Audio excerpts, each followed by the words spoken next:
오늘 하나님의 말씀은 구약성경 요나서 1장 1절에서 4절 말씀이 되겠습니다. 구약성경 1287페이지입니다. 요나서 1장 1절에서 4절 말씀이 되겠습니다. 찾은 줄 알고 제가 봉독해 드리도록 하겠습니다. 여호와의 말씀이 아미떼의 아들 요나에게 임하니라. 이르시되 너는 일어나 저 큰 성읍 니느웨로 가서 그것을 향하여 외치라. 그 악독이 내 앞에 상달되었음이니라 하시니라. 그러나 요나가 여호와의 얼굴을 피하려고 일어나 다시스로 도망하려 하여 욥바로 내려갔더니 마침 다시스로 가는 배를 만난지라. 여호와의 얼굴을 피하여 그들과 함께 다시스로 가려고 배에 삭스를 주고 배에 올랐더라. 여호와께서 큰 바람을 바다 위에 내리시매 바다 가운데 큰 폭풍이 일어나 배가 거의 깨지게 된지라. 아멘. 할렐루야. 예, 반갑습니다. 우리 옆에 있는 분들 이렇게 한번 축복했으면 좋겠습니다. 함께 할 수 있어서 좋습니다. 예. 자, 제가 질문을 하나 던지도록 하겠습니다. 잘 듣고 여러분이 선택을 하시면 되겠습니다. 자, 질문입니다. 여러분 가운데 어떤 집사님이 큰 병이 들었습니다.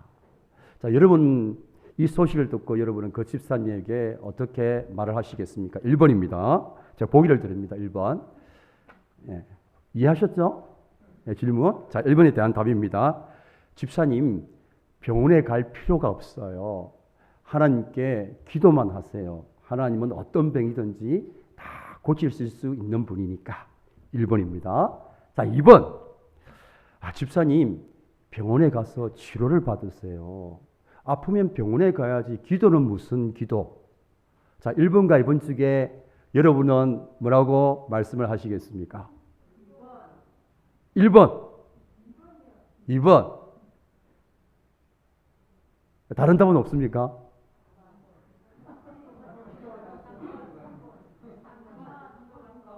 예. 제가 항상 말씀드렸죠. 저는 목사는 3을 좋아합니다. 3. 정답은 3번입니다. 병이 들면 어떻게 하면 좋습니까? 기도도 하고 병원에 가서 치료를 받아야 됩니다. 여러분 이 문제를 어떻게 이렇게 잘 알았어요? 답을. 예. 그런데 안타까운 것은요.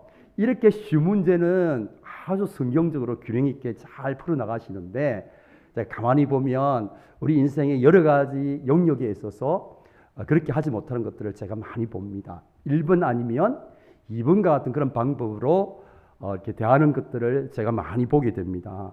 여러분 우리가 신앙생활을 하면서 하나님의 섭리를 이해하는 것이 참 중요해요. 그러니까 하나님이 섭리하는 방식을 모르면 우리는 1번 아니면 2번 같은 이런 양극단적인 신앙생활을 하게 됩니다. 여러분 하나님은 이 세상의 모든 것을 창조하시고 나신 이후에 어떻게 하실까요? 하나님께서 이 세상의 모든 것을 만드셨어요. 만드시고 난 이후에 하나님은 어떻게 하고 계실까요? 하나님은 무엇을 하고 계실까요? 하나님 손 놓고 계실까요? 이제 나는 이제 다 창조했으니까 나는 이제 손 뗐다. 너네들 알아서 해라. 이렇게 하시는 분이십니까? 그럼 어떻게 하세요? 하나님은 당신이 만든 피조물들을 지금도 다스리고 계십니다. 이것을 하나님의 섭리라고 그래요. 좀 고상한 말로. 한번 따라서 하겠습니다. 하나님의 섭리. 참 감사하게도 하나님은 이 세상의 모든 것들을 창조하시고 그냥 손 떼시고 계시는 분이 아니시라. 지금도 당신이 창조하신 이 우주와 온 피조 세계를 하나님께서는 보존하시고 통치하고 계시는 분이십니다. 그래서 하나님이 만드신 피조 세계를 보존하시고 다스리신 이 두 가지를 하나님의 섭리라고 그래요. 다시 한번 하겠습니다. 하나님의 섭리. 예. 자, 그런데 하나님께서 당신이 만드신 이 피조 세계에 우리가 포함되어 있는 거죠. 저와 여러분까지도 다 포함해서 피조물을 보존하시고 통치하시고 다스리고 계시는데 두 가지 방법을 통해서 그렇게 하시는 거죠. 이 두 가지 방식을 우리가 모르면 앞에서 말씀드린 것처럼 1번 아니면 2번과 같은 극단적인 신앙생활을 하게 돼요. 자, 하나님이 우리를 섭리하시는데 우리를 보존하시고 우리를 다스리시는데 좀 다른 말로 하면 저와 여러분의 삶 가운데 하나님께서 그냥 계시는 것이 아니라 저와 여러분의 삶을 다스리시고 또 저와 여러분 삶 가운데 간섭하시고 개입을 하십니다. 그런데 두 가지 방식을 통해서 하나님께서 일하시는데 그게 뭔가 하면 협력과 기적, 이 두 가지 방법을 통해서 하나님께서 섭리하십니다. 우리 한번 따라서 하겠습니다. 협력과 기적. 예. 자, 하나님께서 이 두 가지 방식을 통해서 우리 가운데 일하십니다. 자, 협력이라는 것은 뭐냐 하면 말 그대로 하나님이 혼자서 일하시지 아니하시고 우리와 함께 일하시는 거죠. 협력해서, 쉬운 말로. 그래서 하나님께서 주로 사용하시는 방식이 뭔가 하면 하나님은 자연 법칙을 딱 정해 놓으셨어요. 근데 세상을 다스리는데 하나님이 자연 법칙을 만들어 놓으셨어요. 예를 들면 물은 높은 곳에서 낮은 곳으로 흐릅니까? 낮은 곳에서 높은 곳으로 흐릅니까? 어떻게 하셨어요? 당연한 일이죠. 그죠? 이걸 자연 법칙이라고 그래요. 하나님께서 그렇게 만들어 놓으신 거예요. 그런데 반대로 물이 낮은 곳에서 높은 곳으로 흐르는 것은 뭐라고 그러죠? 기적이라고 그래요. 기적.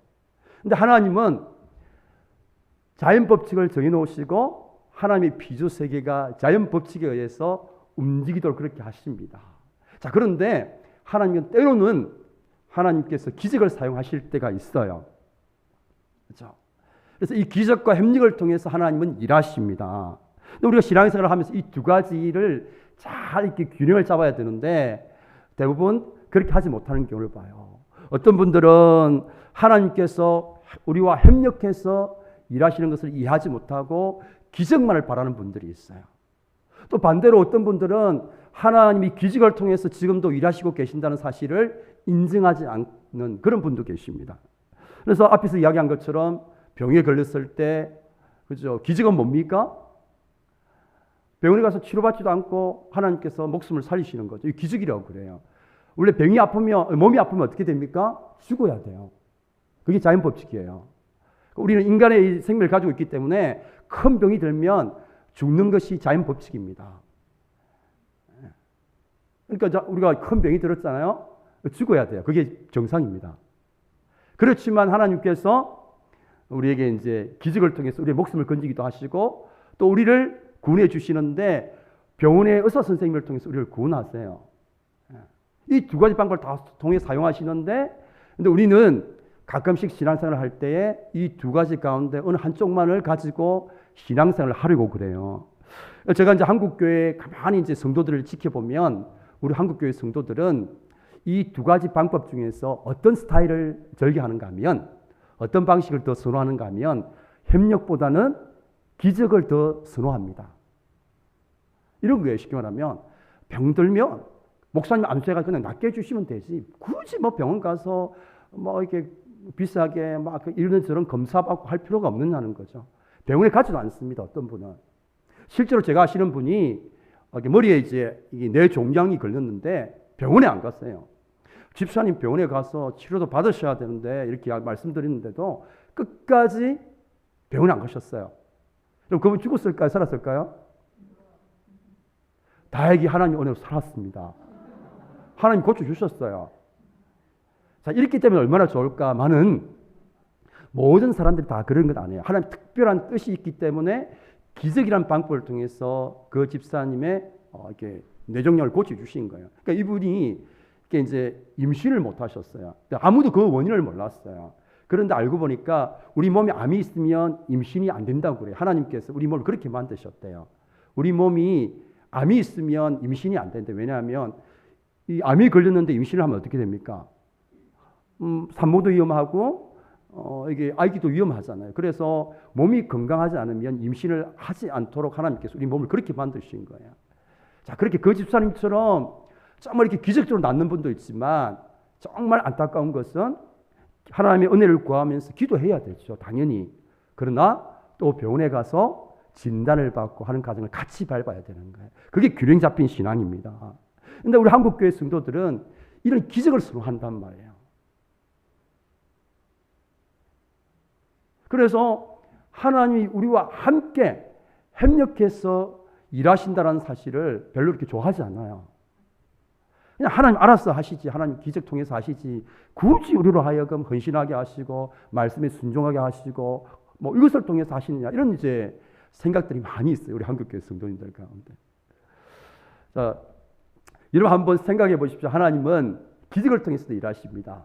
그러나 하나님은 일반적으로 자연 법칙 안에서 일을 하시는 분이십니다. 기적을 통해서 일하실 때는 아주 특별할 때, 아주 비상상황에 하나님께서 기적을 통해서 일하시고 나머지는 자연 법칙을 만들어 놓으시고 그 안에서 하나님께서 움직이도록 하신 것이죠. 그 중에서 한 가지가 뭐냐 하면 하나님이 당신의 일을 이루어 가실 때 기적을 통해서 일을 하실 수 있어요. 하나님이 저와 여러분 필요하지 않고 그냥 하나님 혼자서 기적을 통해서 모든 일들을 다 이루실 수 있습니다. 우리 교회가 이제 만약에 건축을 해야 되는데 우리 건축원가 할 필요도 없어요. 그냥 하나님이 뚝딱 하니까 딱 건물이 지어진 거예요. 그럼 이러면 얼마나 좋겠습니까? 근데 하나님이 선호하는 방식은 그런 방식이 아니에요. 하나님 우리와 함께 협력해서 일하시는 것을 기뻐하세요. 하나님이 선호하는 스타일. 그러니까 강남 스타일이 있었죠. 여러분 강남 스타일 아시죠? 예, 그죠? 강남 스타일 한참 유행했잖아요. 우리 하나님 스타일. 하나님 스타일은 뭔가 하면 혼자서 기적을 통해서 일하시는 방식보다 우리와 함께 협력해서 일하시기를 원하시는 스타일입니다. 이게 하나님 방식이에요. 자, 그래서 하나님께서 우리와 함께 협력해서 일하실 때 가장 먼저 하시는 일이 있습니다. 그게 뭔가 하면 사탄이와 반대로 해요. 사탄이는 일을 할 때 여러분 사탄이도 끊임없이 일을 하고 있습니다. 하나님이 잠도 주무시지 아니하시고 시편 121편에 나오는 것처럼 주무시지도 않고 일을 하신다고 한다면 사탄이도 같이 일을 해요. 어떻게 일을 하냐면 사탄이는 우리로 하여금 눈에 보이는 상황과 환경을 보게 만들어요. 그리고 그 눈에 보이는 상황과 환경에 지배를 받게 하는 방식으로 일을 합니다. 이게 사탄의 스타일이에요. 자, 우리 하나님의 스타일은 우리와 함께 일하실 때 가장 먼저 우리에게 말씀을 주십니다. 여러분 이거 잘 기억하셔야 돼요. 그러니까 하나님께서 우리와 함께 일을 하기 원하실 때 가장 먼저 무엇을 주시는가 하면 항상 말씀을 먼저 주세요. 우리 평강교회 공동체를 사용하려고 하시면 하나님 이 평강교회 공동체한테 말씀을 먼저 주십니다. 여러분의 삶 가운데 하나님께서 여러분을 통해서 일을 하시기를 원하실 때는 반드시 여러분의 삶 가운데 하나님께서 말씀을 먼저 주십니다. 여러분 오늘 한번 본문의 말씀을 보십시오. 하나님은 어느 시대에나 먼저 말씀을 주시고 그 말씀의 울림과 깨달음을 먼저 주세요. 그리고 그 말씀에 대한 울림과 깨달음 앞에 믿음으로 반응하는 사람을 통해서 하나님께서 하나님의 일을 이루어 가십니다. 여러분 이것을 잘 기억하셔야 해요. 근데 지금까지 우리 한국교회 성도들은 이런 하나님의 스타일보다는 자기가 선호하는 스타일이 뭡니까? 기적을 원하는 스타일이에요. 마치 우리는 아무런 필요가 없는 것처럼 그저 하나님이 알아서 다 하시는 것처럼 그렇게 우리가 오해하면서 막 하나님을 대할 때가 많고 신앙생활을 할 때가 많았다는 거죠. 그럼 오늘 본문을 보십시오. 하나님께서 요나를 통해서 일을 하시려고 하는데 가장 먼저 무엇을 하십니까? 요나에게 말씀을 주십니다. 1절 말씀 함께 읽을까요? 여호와의 말씀이 아미떼의 아들 요나에게 임하니라 이러시되. 여러분 꼭 기억하십시오. 어느 시대나 언제든지 하나님은 사람과 함께 일하시기 전에 반드시 그 사람에게 말씀을 주십니다. 먼저 말씀을 주세요. 그래서 여러분들이 말씀을 읽고 말씀을 듣고 말씀을 묵상하는 중에 여러분 가운데 울림과 깨달음이 있는 말씀이 있습니까? 여러분 그 깨달음과 울림은 우연히 주어진 것이 아닙니다. 하나님께서 여러분을 사용하시기 위해서 주시는 말씀이에요. 그것이 어떤 작은 울림이든 작은 깨달음이든 저와 여러분이 그것을 붙잡고 믿음으로 반응하면 하나님 그것을 통해서 일하십니다. 여러분 믿습니까? 네. 여러분 왜 하나님의 역사가 나타나지 않는 줄 아십니까? 많은 경우에는 하나님께서 말씀을 통해서 울림과 깨달음을 주셨음에도 불구하고 그것을 그냥 이렇게 밀쳐내요. 뭐 우연히 은혜 받았겠지, 우연히 마음에 울림이 왔겠지라고 하면서 소홀히 해버립니다. 그러면 하나님의 역사가 일어나지 않아요. 가만히 한번 기독교 한번 역사를 살펴보세요. 사람이 하나님이 사람을 통해서 일하시고 역사를 하실 때는 반드시 말씀을 먼저 주시고 그 말씀에 울림과 깨달음을 주시고 그 울림과 깨달음을 소홀히 하지 아니하고 그것을 붙잡고 믿음으로 반응한 사람들을 통해서 하나님께서 지금까지도 일하신 것입니다. 자, 하나님이 요나에게 어떤 말씀을 주셨습니까? 2절 말씀입니다. 함께 읽겠습니다. 너는 일어나 저 큰 성읍 니느웨로 가서 그것을 향하여 외치라. 그 악독이 내 앞에 상달되었음이니라 하시니라. 요나에 주신 하나님의 말씀은 니느웨로 가서 하나님을 전하라는 말씀이에요. 자, 그런데 이 문제가 있습니다. 이 하나님이 요나에 주신 이 말씀이 요나의 생각과 요나의 경험으로는 받아들이기 쉽지 않은 말씀이죠. 여러분, 니느웨는 당시에 그 지방의 최고 강대국이었던 아수르 제국의 수도입니다. 여러분, 이 요나 선지자가 활동했던 그 당시 이 북이스라엘과 남유다로 나누어져 있었습니다. 이스라엘이. 근데 북이스라엘이 요나 선지자 활동 당시 아수르에게 조공을 바치고 있었어요. 여러분, 조공을 바쳤다는 말은 무슨 의미입니까? 이스라엘, 지금 북이스라엘 힘이 없으니까 거의 나라가 망하기 직전이니까 이제 강대국 아수르에게 조공을 바치죠.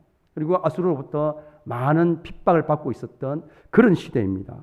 여러분, 우리가 역사적인 자료를 보면 아마 세계에 여러 나라가 있는데 그 민족 중에서 가장 잔인한 민족이 아수르 민족입니다. 아수르 민족. 제가 이제 그 이스라엘에 가서 이스라엘 보면 박물관이 있습니다. 그 박물관 보게 되면 이 아수르에 대한 자료가 있어요. 거기서 이제 그림으로 그린 내용들이 있습니다. 아수르 사람들이 얼마나 잔인한가 하면 사람들을 태워서 죽이고요. 이제 반응을 한 사람들 어떻게 하면 껍질을 다 벗깁니다. 살갗을 다 벗깁니다. 그리고 이제 기둥에 이제 뭐 어떻게 합니까? 이제 붙여놓습니다. 그걸 다 전시를 합니다. 사람 껍질을 벗겨가지고. 잔인하잖아요. 그리고 당연히 팔과 다리를 베어버립니다. 그리고 목을 자른 시체를 이렇게 산더미처럼 쌓아놔요. 여러분, 이렇게 하는 이유가 뭡니까? 사람들로 하여금 극심한 공포감을 주어서 다시는 반영을 하지 못하도록 하는 것이 이 아수르 사람들이었어요. 그 외에도 정말 말로 표현할 수 없는 그런 잔인한 것을 아주 자연스럽게 했던 사람들이 이 아수르 민족입니다. 이 요나가 실제로 이제 예언한 이후에 40년 또는 30년 후에 이 아수르 민족에 의해서 북이스라엘이 멸망을 받게 되죠. 자, 이런 아수르에 대한 요나의 생각이 무엇일까요? 이렇게 잔인하고 악한 민족은 당연히 하나님의 심판을 받아야 된다. 이게 이제 요나 선지자의 생각입니다. 자, 그런데 요나는 하나님의 말씀을 전하면 사람들이 그 말씀을 듣고 회개할 것을 경험적으로 알고 있었습니다. 그러니까 요나의 생각은 이 잔인하고 악한 아수르 민족은 심판을 받아야 되는데 요나의 경험으로는 하나님의 말씀을 전하고 그 말씀을 듣게 되면 사람들이 회개할 것을 경험적으로 알고 있었던 것이죠. 그러니까 하나님의 이 생각과 하나님 주시는 말씀이 요나의 생각과 요나의 경험과는 어떻게 됩니까? 충돌이 일어나요. 충돌이. 하나님이 주시는 말씀이 요나의 자신의 이 생각과 경험을 지지해 주는 그런 말씀이면 좋은데 자신의 생각과 경험과는 다른 말씀이 하나님에게 주어지게 된 것입니다. 그러니까 요나 입장에서는 이 말씀을 받아들이기가 쉬울까요? 어려울까요? 어렵다는 거예요. 왜냐하면 자신의 생각과 자신의 경험을 거스리는 하나님의 말씀이기 때문에. 여기서 우리가 이제 놓치지 말고 꼭 보아야 될 점이 있습니다. 여러분, 하나님은 어느 시대 때 언제든지 일하시기 전에 반드시 어떤 사람들에게 말씀을 먼저 들려주시죠. 그런데 그 들려주시는 말씀이 언제나 우리의 생각과 경험과 일치되는 말씀으로만 옳은 것이 아닙니다. 때로는 하나님이 우리에게 말씀으로 우리를 찾아오실 때는 그 말씀이 우리의 생각과 우리의 경험을 깨뜨리기를 요구하는 말씀으로 찾아와요. 우리의 말씀, 하나님의 말씀이 우리의 생각과 우리의 경험과 다른 말씀으로 찾아온단 말이에요. 우리의 생각과 경험을 지지해 주는 말씀으로 찾아오면 얼마나 쉽겠습니까? 고민할 필요도 없고 잘 순종할 텐데 그렇게 않단 말이에요, 하나님이. 말씀이 우리를 찾아오는데 그 말씀이 우리의 생각을 거스린다니까요. 우리의 경험을 거스린다라는 거예요. 우리의 생각, 우리의 경험을 깨뜨리도록 요구하면서 하나님의 말씀이 우리 가운데 찾아온단 말이에요. 왜 하나님께서 그렇게 하실까요? 우리의 말씀을 오실 때 우리가 생각하는 생각 그대로, 우리가 경험한 경험 그대로 그렇게 하나님께서 말씀을 주시면 좋은데 우리의 생각과 경험을 깨뜨리도록 요구하는 말씀으로 우리에게 찾아오신단 말이에요. 여러분 그 이유가 무엇일까요? 그것은 바로 우리의 믿음의 성장과 유익을 위해서입니다. 하나님은 자주 우리의 삶 가운데 말씀으로 찾아오시는데 우리의 생각과 우리의 경험을 깨뜨리도록 요구하시는 그런 말씀으로 우리 삶 가운데 찾아와요. 여러분 한번 생각해 보세요. 우리와 늘 좋은 사람들 옆에 붙여두고 저 사람 사랑하라 하면 쉬울까요? 어려울까요? 쉽죠. 여러분 남편 사랑하는 게 쉬워요? 어려워요? 원수니까 어렵죠. 네. 여러분 너무너무 그죠? 이해가 안 돼요. 그냥 저하고 관계가 좋고 뭐 이런 사람들 옆에 붙여놓고 사랑해야 돼 하면 얼마나 쉬울까요? 그죠? 막 저를 날 좋아해주고 막 제 말이라면 그냥 막 다 따라주고 이런 분들 붙여놓고 사랑하라 하면 얼마나 좋겠어요. 그런데 나와는 생각이 다르고 나와는 삶의 경험이 다르고 그래서 충돌하고 부딪히는 사람들을 옆에 붙여놓고 그들을 사랑하라 그런 말씀으로 하나님 우리에게 찾아오십니다. 여러분 왜 이렇게 하십니까? 바로 우리의 믿음의 성장과 우리의 유익을 위해서 그렇습니다. 여러분 성장이라는 것은 어떻게 이루어집니까? 자신의 생각과 경험의 틀을 깨지 않고는 성장이라는 일어날 수가 없어요. 여러분 가만히 사람들도 한번 지켜보세요. 우리가 언제 성장합니까? 사람들은 자신의 생각과 자신의 경험 속에 갇혀 있어요. 그게 전부거든요. 그 생각과 경험의 틀을 가지고 사람을 바라보고 사물을 바라봅니다. 근데 그걸 깨지 않고서는 성장이란 일어날 수가 없어요. 근데 그게 쉽지 않단 말이에요. 자신의 생각으로는, 자신의 경험으로는 늘 자신이 생각하는 것만 생각하고 자신이 경험한 것만 볼 수밖에 없잖아요. 딱 틀에 갇혀 있잖아요. 우물한 겨울이에요. 자신의 생각, 자신의 경험만. 왜냐하면 우리가 모든 것들을 다 경험할 수가 없잖아요. 그래서 사람들은 자신의 생각과 자신의 경험에 갇혀 있으면 성장할 수가 없어요. 성장하려면 반드시 자신의 생각과 자신의 경험의 틀을 뛰어넘어야 됩니다. 깨야 돼요. 그렇게 할 때 가장 좋은 방법이 뭡니까? 나와 생각이 다른 생각들, 나와 다른 경험들을 제가 받아들이는 것이죠. 그러면 나의 생각이 넓어지고 나의 경험이 넓어지면서 나의 삶의 성장이 있어지게 됩니다. 그럼 제가 이제 이렇게 아내하고 이렇게 이제 살아보니까 이런 게 있더라고요. 같은 사건을 봤는데도 아내와 저하고는 이렇게 바라보는 생각과 이 경험이 다릅니다. 아내하고 저는 반대의 유형의 스타일이거든요. 저는 되게 진지한 스타일인데 안 믿으시네요. 막 제가 진지하면 인생을 정말 진지하게 삽니다. 제가 있잖아요. 막 수다 안 떨면 막 제 옆에 오지도 못합니다. 어려워가지고 제가 막 일부러 막 수다를 많이 떨잖아요. 예, 편하게 저를 대하시라고. 저희 아내 참 이제 재미있는 사람이죠. 근데 같은 사건을 놓고도 생각이 달라요. 그러면 제가 이제 아내가 이제 자신의 생각과 자기가 느낀 점을 저한테 이야기해 줍니다. 제가 들어보면 제가 전혀 생각하지 못했던 생각들이에요. 그런데 그 생각들이 나의 생각과 나의 경험과는 다른 생각과 경험들이에요. 제가 두 가지 중에 선택할 수 있죠. 너무 자존심이 상해요. 그래서 제가 그것을 받아들이지 않으면 어떻게 됩니까? 성장이 없죠. 자존심이 상해도 그럴 수도 있겠구나 라고 그 생각과 제가 경험을 받아들이면 어떻게 됩니까? 제가 성장하게 됩니다. 여러분 하나님은 우리의 믿음의 성장과 유익을 위해서 어떻게 하십니까?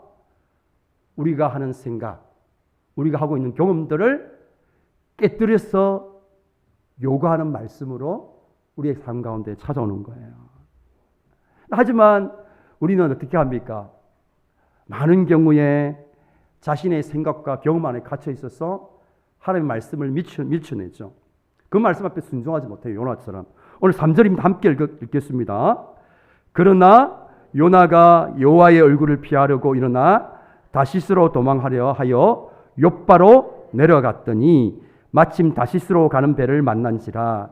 여호와의 얼굴을 피하여 그들과 함께 다시스로 가려고 배에 삭슬 주고 배에 올랐더라. 자, 하나님의 말씀이 주어졌는데 요나의 자신의 생각과 경험과 충돌했습니다. 자, 그 충돌한 자리에서 요나가 어떻게 반응을 합니까? 자신의 생각과 경험을 하나님의 말씀 앞에 깨뜨려서 순종하기보다는 어떻게 합니까? 자신의 생각과 경험대로 하는 요나를 보여줍니다. 그래서 오늘 말씀 보니까 하나님의 말씀과는 정반대인 다시스로 향하는 것을 선택합니다. 여러분 한번 화면을 한번 볼까요? 보시면 자, 예루살렘을 중심으로 해서 한번 보십시오. 제가 이제 표시를 해놨는데 예루살렘을 중심으로 해서 서쪽에 있는 곳이 다시스입니다. 다시스 지금의 스페인이 있어요. 스페인. 멀죠, 그죠? 아주 멀리 있잖아요. 스페인이에요, 스페인. 스페인 쪽에 다시스가 있어요. 그런데 오른쪽을 보시면 이제 니느가 있는데 한번 거리를 한번 보십시오. 딱 벌써 딱 눈을 봐도 거리가 차이 난다는 거 아시죠? 예루살렘에서 이 다시스로 가는 것보다 이 니느웨로 가는 것이 훨씬 더 가깝고 쉽습니다. 약 3.5배 정도 차이가 나요, 거리가. 그런데 이 요나는 오른쪽, 동쪽 니느웨로 가지 않고 이 서쪽 스페인에 있는 다시스로 내려가는 것을 선택하죠. 여러분, 오늘 우리가 여기서 또 한 가지 놓치지 말고 봐야 될 대목이 있어요. 믿음의 사람들이 하나님의 말씀이 들려졌어요. 근데 그 말씀이 자신의 생각과 자신의 경험과 다릅니다. 자, 그 사이에서 잘못된 선택과 결정을 하도록 하는 함정이 있습니다. 그 함정이 뭔가 하면 오늘 3절에 나와 있는 말씀처럼 마침이라는 단어예요. 마침이라는 단어. 우리 한번 따라서 해보겠습니다. 마침. 여러분, 마침이라는 뜻 무슨 뜻인지 아시죠? 막 무슨 일을 하려고 하는데 딱 맞아 떨어지는 거예요.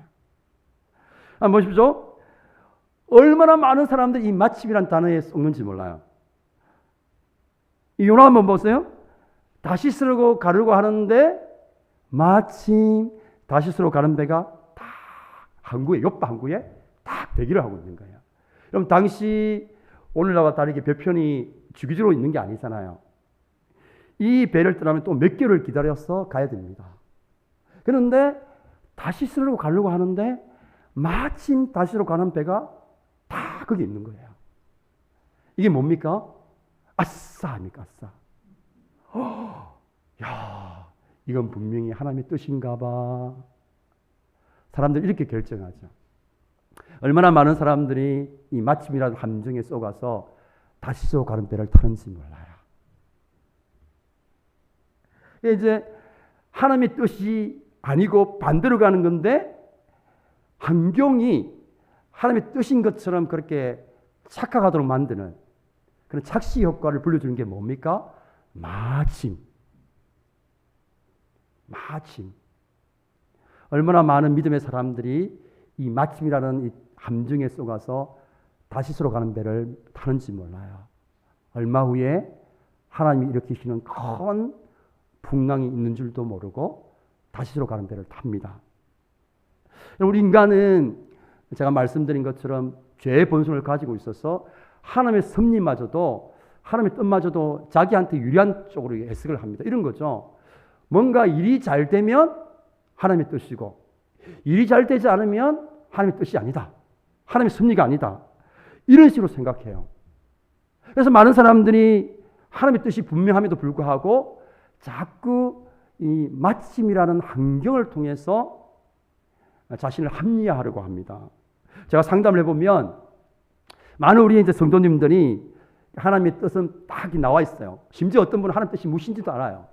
그럼에도 불구하고 그 뜻 앞에서 자신의 생각과 자신의 경험을 꺾지 않습니다. 깨뜨리지 않아요. 어떻게 하느냐면 오히려 합리화해요. 환경을 가지고.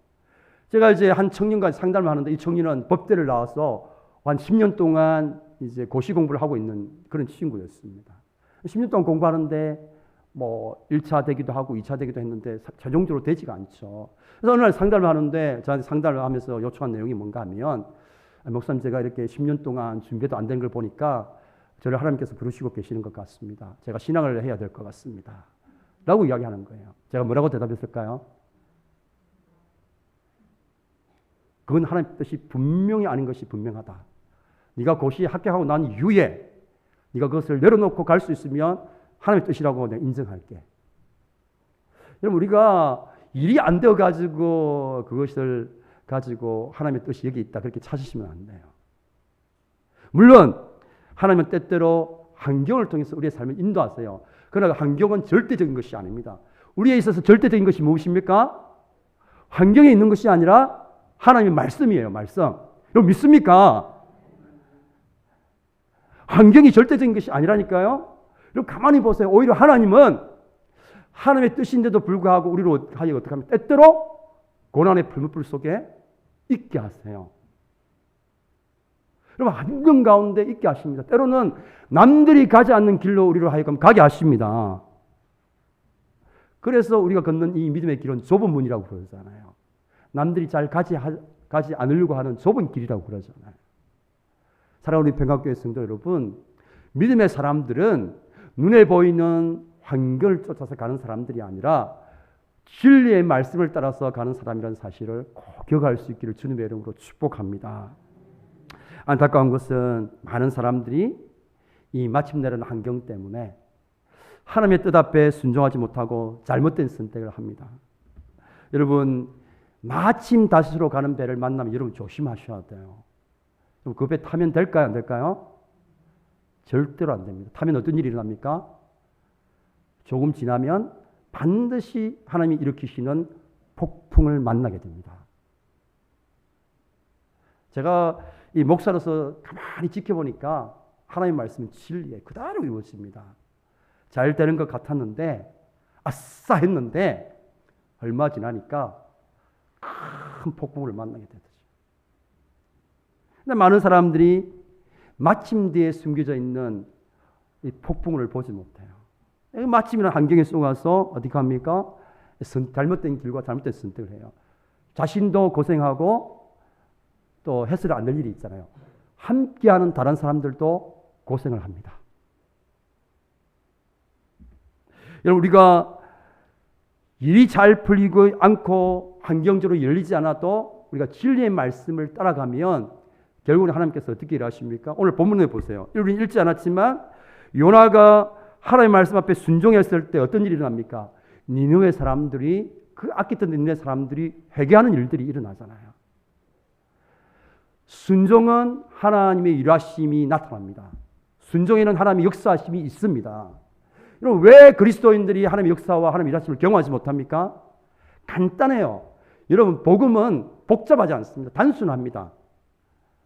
자꾸 순종하지 않고 환경을 핑계로 자꾸 합리하기 때문에 그래요. 순종하면 하나님의 일하심을 경험합니다. 순종하면 하나님의 역사를 체험해요. 근데 우리는 어떻게 해요? 내 생각과 내 경험과 다르다고 하나님의 말씀을 자꾸 밀쳐내요. 그리고 환경을 가지고 자꾸 뭔가를 하려고 그래요. 잘 되면 하나님의 뜻이야. 안 되면 하나님의 뜻이 아니야. 이런 식으로 하나님의 뜻을 자기 중심주로 이해해요. 제가 말씀드렸잖아요. 때때로 하나님의 뜻은 뭡니까? 우리를 고난 속에 던져주신다니까요. 때로 우리로 하여금 남들이 가지 않는 길을 가게 하세요. 근데 우리가 눈에 보이는 이 상황을 가지고 하나님의 뜻이 아니다 이렇게 말할 수 없는 것입니다. 하나님의 말씀이 딱 기준이 되어야 돼요. 그래서 우리 삶 가운데 때때로 참 환경이 어렵고 내가 기대하는 만큼 잘 풀어지지 않아도 우리가 하나님의 말씀 앞에 순종할 수만 있다면 바로 그것이 바로 하나님의 역사가 그곳에서 일어나게 돼요. 여러분들 신앙생활을 한다는 것은 바로 이런 것들을 경험하셔야 되잖아요. 여러분 믿음이라는 게 뭡니까? 여러분 믿음을 통해서 여러분의 삶 가운데 어떤 일들이 일어나고 있습니까? 믿음 생활을 하는데 여러분 믿음 생활을 통해서 여러분 삶 가운데 어떤 일들이 일어나고 있습니까? 믿음 생활을 하는데 뭐 아무런 일도 일어나지 않고 그런다면 여러분의 믿음이 뭔가 문제가 또 여러분들이 느끼셔야 돼요. 여러분이 믿음을 통해서 하나님의 일하심, 하나님의 역사하심을 여러분들 체험하지 못한다면 여러분 얼마나 안타까운 일입니까? 그래서 저와 여러분의 삶 가운데 이러한 정말 말씀 앞에 순종하는 삶을 통해서 하나님의 일하심과 하나님의 경험하심, 역사하심을 이 경험하는 것들이 점점 더 많아져야 돼. 풍성하게 쌓여야 돼. 이런 감정들이. 그래서 내가 이렇게 참 어려웠는데 참 쉽지 않았는데 그냥 딱 죽었다고 생각하고 하나님 말씀대로 했는데 정말 하나님께서 이렇게 일하시더라. 이런 이제 간증과 경험들이 우리가 여러분 목장 모일 때마다 풍성하게 나눔이 돼야 되거든요. 참 어렵고 힘들었는데 하나님 말씀 붙잡고 기도했는데 하나님께서 길을 열어주시더라. 하나님께서 은혜 베풀어 주시더라. 이런 간증과 경험이 쌓여야 신앙생활 하는 게 맛이 나고 재미가 있는데 한 번도 경험해 본 적이 없으니까 세상 사람들처럼 그렇게 살아가요. 우리가 더 좋은 환경들 찾고 더 좋은 조건들 찾고 그렇게 해서 쉽게 우리가 우리의 신앙의 양심을 파는 일들이 얼마나 많이 있는지. 여러분 반대로 우리가 하나님 말씀대로 하지 않았는데 이게 막 일이 잘 돼요. 너무너무 일이 잘 풀려요. 그거는 축복받을 일이 아니라 너무너무 두려워해야 될 일들이에요. 그게 사실 하나님 주시는 벌 중에서 가장 무서운 벌, 유기의 형벌, 내버려 두는 것. 여러분 하나님은 제가 말씀드렸잖아요. 절대로 저와 여러분들 내버려 두지 않았어요. 못 하신다고요? 개입하십니다. 간섭하십니다. 왜냐하면 저희가 하나님의 사랑하는 자녀이기 때문에. 근데 저와 여러분이 말씀대로 살지 않았는데 잘 됐어요. 말씀대로 살지 않았는데 우리 인생에 하나님이 일으키시는 이 폭풍을 만나지 못했어요. 너무너무 두려운 일이죠. 그러니까 우리가 하나님 말씀대로 살지 않았는데 어떤 일이 일어나야 됩니까?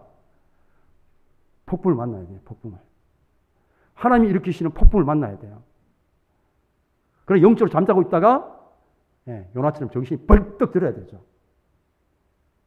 그게 복이에요. 말씀대로 살지 않았을 때 우리 인생 가운데 하나님이 일으키시는 폭풍이 있는 것이 우리 삶의 축복입니다. 그럼 아멘 안 하시는 거 같아요. 그래도 잘 되고 싶으세요? 어찌됐든 잘 되었으면 좋겠다는 거죠.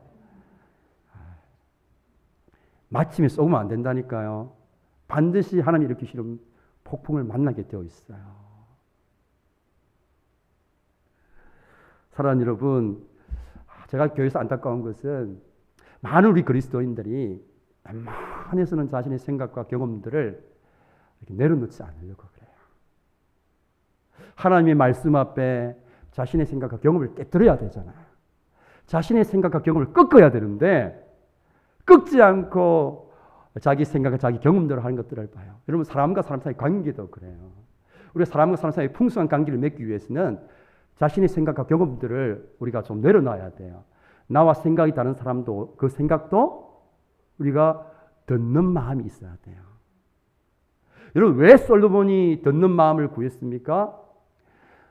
나와 생각이 다른 백성들의 생각을 들을 수 있는 마음, 나와 생각이 다른 하나님의 말씀을 들을 수 있는 마음을 구한 거예요. 그래야 우리에게 어떡합니까? 관계가 풍성해져요. 나와 생각이 다른 사람의 생각을 들을 수 있는 마음. 이것이 있어 우리 관계가 풍성해지고 우리의 삶의 성장이 있습니다. 사랑하는 여러분, 이 시대는 영적인 사사시대입니다. 사사시대의 특징이 뭡니까? 자기의 생각과 자기의 경험대로 사는 시대가 사사시대예요. 오늘 가만히 이 시대 한번 돌려보세요. 영적인 사사시대잖아요. 사람들은 자신의 생각과 경험대로 살아요. Don't touch me. 간섭하지 말라는 거죠. 오늘 우리는 한국도 한번 보세요. 자신의 생각과 경험이 옳다고 하니까 서로 타협이 안 되잖아요. 타협이. 서로 이게 협력이 안 되잖아요. 서로 윈윈 해야 되는데 서로가 살아야 되는데 죽는 거예요. 죽이는 거예요. 상대방을. 그런 일이 일어나는 거예요. 자기 생각과 경험대로 사는 시대. 여러분 이 영적인 사사시대에 하나님이 원하시는 사람이 어떤 사람일까요? 하나님은 어떤 사람을 통해서 일을 하시기를 원하실까요? 하나님의 말씀 앞에 그 말씀이 무엇이든지 자기의 생각과 경험을 깨뜨려서 순종하는 사람을 통해서 하나님께서는 일하시기 원하십니다. 저는 우리 평강교회 모든 성도님들이 바로 그런 사람이 될 수 있기를 축복합니다. 내 생각과 경험을 깨뜨리고 오면 하나님의 그 말씀 앞에서 여러분 어떤 이유도 되지 마시고 어떤 핑계도 되지 마시고 순종함으로 그 삶 자체가 하나님의 역사가 되는, 주님의 역사가 되는. 그리고 우리 삶 가운데 말씀에 순종했는데 하나님 그것을 통해서 일하시고 하나님이 역사하심을 경험하는 그런 저와 여러분 삶이 될 수 있기를 주님의 이름으로 축원합니다. 우리 함께 찬양하고 같이 말씀을 붙잡고 기도했으면 좋겠습니다. 내게로부터 눈을 들어 함께 찬양했으면 좋겠습니다.